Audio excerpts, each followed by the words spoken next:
It's just like if you watch the movie The Patriot, which I'm sure you did, and one of the British officers would continue to indiscriminately murder and burn down homes of people who were favorable to the revolutionaries during the Revolutionary War. And every time they did it, it got worse, because the first thing they did is, in combat, was to attack and kill all the officers if possible. And so the same thing is going to happen in America and any other country that continues to do that sort of thing. And they're looking for trouble, and eventually they'll get it, unfortunately, because as time goes on, unemployment's going to grow throughout the world, and things are going to become much more difficult, and people are going to become more desperate. And so those things are going to snap back on their face. But I'm glad that the gentleman confronted the police and said to them, you can't do that. And by the way, he's on next hour. Go ahead, Bob. That's terrific. Last time he was on ahead of me. But anyway, that's great. And I really enunciated and spoke quite a bit this morning in Greece on this business of the sale of assets. It's not only the islands. They're after things like a water supply, electricity, any kind of public utility. A classic IMF World Bank robbery. Stay there, Bob. Long segment coming up. Let's get into the economy, finish up with what's happening in Greece, and then get into some other issues. But understand, folks, $1.2 billion and growing for 3 days of security, and they're arresting Canadians and others and Brits and Scotsmen for no reason under a secret law. That is bona fide authoritarian tyranny. For those that don't know, in 2002, thousands of pages of IMF and World Bank documents got leaked. And in there, it was their own documents stating what they do. And they admitted that it was their documents. And it's what we already understood them to be doing. But here was the actual red-handed confession letters. And they go in, they pay off politicians, they create big social welfare systems, they advertise it to the media that the public deserves all this, to get them dependent, to grow the size of the state so the public's domesticated and dependent, like a chicken that lives in a chicken farm inside a cage, not a wild chicken running around outside enjoying itself, sleeping in a tree. You're now a slave. And then they come in and bankrupt the economy in waves. And then they seize the water. They seize the power. Then they jack up the prices and put carbon taxes on it. That's the new layer to this. And so the entire infrastructure of Greece, and they're a one-crop economy, that being tourism, that's now being seized. But what was so incredible about this was reading in the London Guardian story that I covered during the first hour today, this report right here, it said that instead of going to the IMF and World Bank, and the article's written like it's a good thing, they're going right to billionaire hedge fund leaders. Sir Richard Branson, billionaire Barclay Brothers, Aristotle, they mention all these other elitist-owned islands, so it's normal that these other elite families want this. And so it says that all these big owners of brokerage firms that sold the derivatives that destroyed Greece, now the country's forced to go to them to sell them islands that were for tourists, and to now make it their own private islands. I mean, this is a new level where the very criminals that carried out the operations to implode the economy now get the land itself. I mean, soon it'll be like it's your wife. You've got to deliver your wife if they want them to the banker. Go ahead, Bob Chapman. Well, I think you pretty well capsulized it. I think the only thing you left out is that not only on all of the utilities and things that people use in the country, which they go into, the IMF, they never repair anything. It all breaks down, and then the people in the country get very disturbed because, the water costs 3 times what it used to, like in Bolivia, and people can't afford it anymore, and the whole system isn't even working.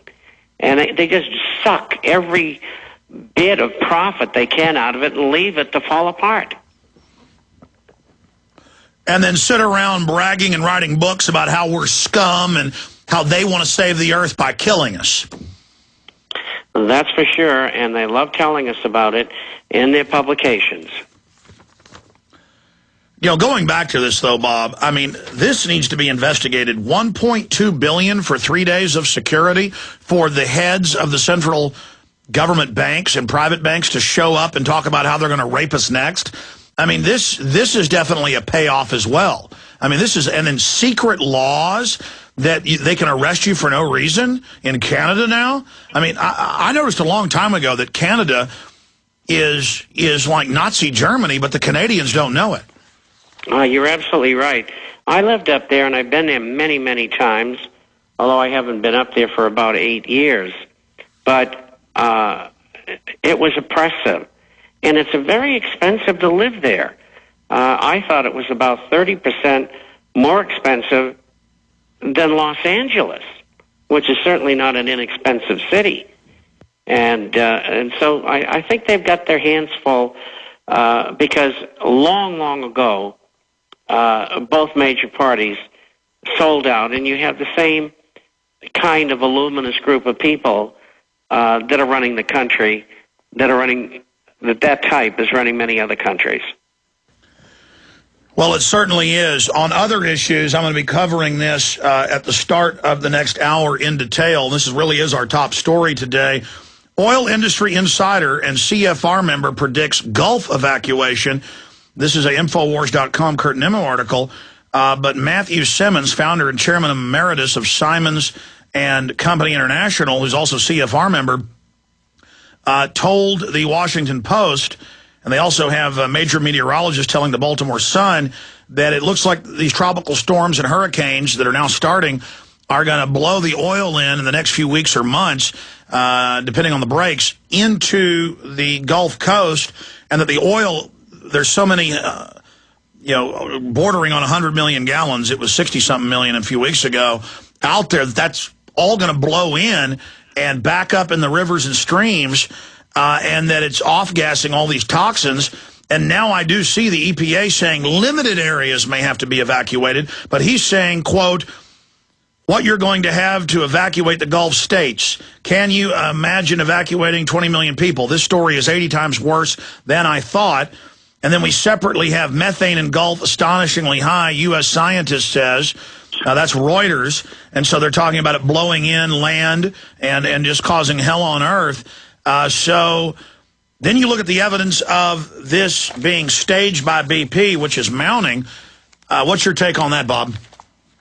Well, I think if they can't make this evacuation along the coastline of that whole periphery, I think what they'll do is use CIA planes to drop something that's going to make these people pretty ill. And I think they want to clear that area and do a job on it. And I think that might be a reflection of what they were really up to when I think they directed that hurricane into New Orleans several years ago. Well, we had meteorologists on how it just sat there and waited and didn't and had two eyes and didn't behave like other ones. And I've had the father of weather weapons, Ben Livingston, on. That's even in Reuters, AP, Fox News, that they had certified the creation of hurricanes, the steering of hurricanes, the killing of hurricanes, the weakening of hurricanes, whatever they wanted. By 1967, they were doing it in 1960, 62. But by 67, it was certified by the Naval Weapons Laboratory and Stanford Research Institute that they had total control of the weather in limited areas. And that's true. And they started the program the same year the Russians did in 1956. And the reason I know that is that we used to intercept that stuff. Well, that's actually what Ben Livingston said, and we could only interview him. It was declassified. 5 years ago. It wasn't in the news. I saw the declassification. It was sent to me online, a link to the National Archives. And after we interviewed Livingston, it got picked up by Fox, AP, and others, but he could finally talk about it. He was running a weather seeding outfit out of the Panhandle at the time. And he's really a famous guy, but never talk about it. He's the guy that first flew into typhoons in the late 40s. Which of course are hurricanes, but in the Pacific, so they go up to 250 miles an hour, not just 200. He was the first guy. He was the guy that led squadrons in Vietnam. I mean, leading squadrons, and he'd of course been a pilot in World War II. And this is the real deal, folks. Talk about like a Chuck Yeager type. He'd been a fighter pilot in World War II, then a meteorologist once the Navy put him through that. Then he led squadrons for, 5 years on hundreds and hundreds of missions, creating storms over Vietnam, flooding them. Then he certified all the weapons systems. Just amazing individual. Well, it's interesting that he did all that. And, one step further, if you remember back during that time of Vietnam and the war, all they had to do was bomb the dikes in North Vietnam, and the war would have been over with. But it was as simple as that. In the North, they had dikes, and they held back the water, and all you had to do was go in and bomb them, and it would have flooded Haiphong.